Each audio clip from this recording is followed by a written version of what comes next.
Success ವಿಷಯದ ಬಿಟ್ಟರೆ ನಾವು ತುಂಬ ಎಲ್ಲ ವಿಷಯದಲ್ಲಿ ಎಮೋಷನಲ್ ಆಗಿರ್ಬೋದು, ಎಲ್ಲ ವಿಷಯದಲ್ಲಿ ಕನೆಕ್ಟ್ ಆಗಿದ್ದೀವಿ. ಅದು ನಮ್ಮ ತಪ್ಪು ಅಂತ ಇವಾಗ ಫೀಲ್ ಆಗ್ತಿದೆ, ಯಾರನ್ನೂ ಜಾಸ್ತಿ ಹಚ್ಕೋಬಾರ್ದು ಅಂತ.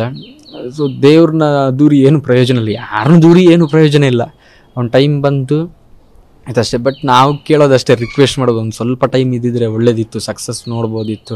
ಅವ್ರ ತಂಗಿ ವಿಷಯದಲ್ಲೂ ಅಷ್ಟೇ, ಮನೆಯವ್ರ ವಿಷಯದಲ್ಲೂ ಅಷ್ಟೇ, ಒಂದು ಸ್ವಲ್ಪ ಅವನು ಅಂದ್ಕೊಂಡಿದ್ದನ್ನ ಮಾಡಿಬಿಟ್ಟು ಹೋಗ್ಬೋದಿತ್ತು ಅಟ್ಲೀಸ್ಟ್ ಅಂತ. ಹೆಂಗೂ ನಿಲ್ಸೋಕ್ಕಾಗಲ್ಲ, ಅಟ್ಲೀಸ್ಟ್ ಅದೊಂದು ಅಪರ್ಚುನಿಟಿ ದೇವ್ರು ಕೊಡ್ಬೋದಿತ್ತು ಅಂತ ಒಂದು ಫೀಲ್ ಇದೆ ಅಷ್ಟೇ. ಸೊ ಈಗ ನಮ್ಮ ಆತ್ಮೀಯರಿಗೆ, ನಮ್ಮ ಕುಟುಂಬದವ್ರಿಗೆ ಏನಾದರೂ ಆದರೆ ಯಾಕೀಗ ಆಯಿತು ಅಂತ ಒಂದು ಕ್ವಶನ್ ಮಾರ್ಕ್ ಕ್ರಿಯೇಟ್ ಆಗುತ್ತೆ. ಅಂದರೆ ನಾವೇನಾದರೂ ಅಲೋನಾಗಿ ಕೂತ್ಕೊಂಡಾಗ ಅದ್ರ ಬಗ್ಗೆನೇ ಥಿಂಕ್ ಮಾಡ್ತಾ ಇರ್ತೀವಿ, 1000 ಪ್ರಶ್ನೆಗಳು ನಮ್ಮಲ್ಲಿ ಕ್ರಿಯೇಟ್ ಆಗುತ್ತೆ. ಸೊ ಅದು ಆಗ್ತಿದೆಯಾ ಅಂತ? ಖಂಡಿತ ಆಗ್ತಿದೆ, ಖಂಡಿತ. ಯಾಕಂದರೆ ನಾವು ಆಲ್ಮೋಸ್ಟು ರೂಮಲ್ಲಿ 2-3 ಜನ ಇದ್ದಾಗ ಗೊತ್ತಾಗ್ತಿಲ್ಲ, ಮಾತಾಡೋವಾಗ ಗೊತ್ತಾಗ್ತಿಲ್ಲ. But most of the time ನಾವು ಒಬ್ಬರೇ ಇರೋದು. ಯಾಕಂದರೆ ಶೂಟಿಂಗ್ ಔಟ್ಡೋರ್ ಹೋಗ್ತಾ ಇರ್ತೀವಿ, ಈ ಥರ ರಿಹರ್ಸಲ್ಗೆ ಬರ್ತಾ ಇರ್ತೀವಿ, ಅಥವಾ ಇವೆಂಟ್ಗೆ ಹೋಗಿರ್ತೀವಿ. ಅವ್ನು ಊರಲ್ಲಿದ್ದ, ಆ ಟೈಮಲ್ಲೆಲ್ಲ ಏನು ಅನಿಸ್ತಾ ಇರಲಿಲ್ಲ. ಬಟ್ ಈ ಟೈಮಲ್ಲಿ ಒಬ್ಬನೇ ಇದ್ದಾಗ ಅನಿಸುತ್ತೆ, ಓಕೆ ನಾನು ಒಬ್ಬನೇ ಇದ್ದೀನಿ.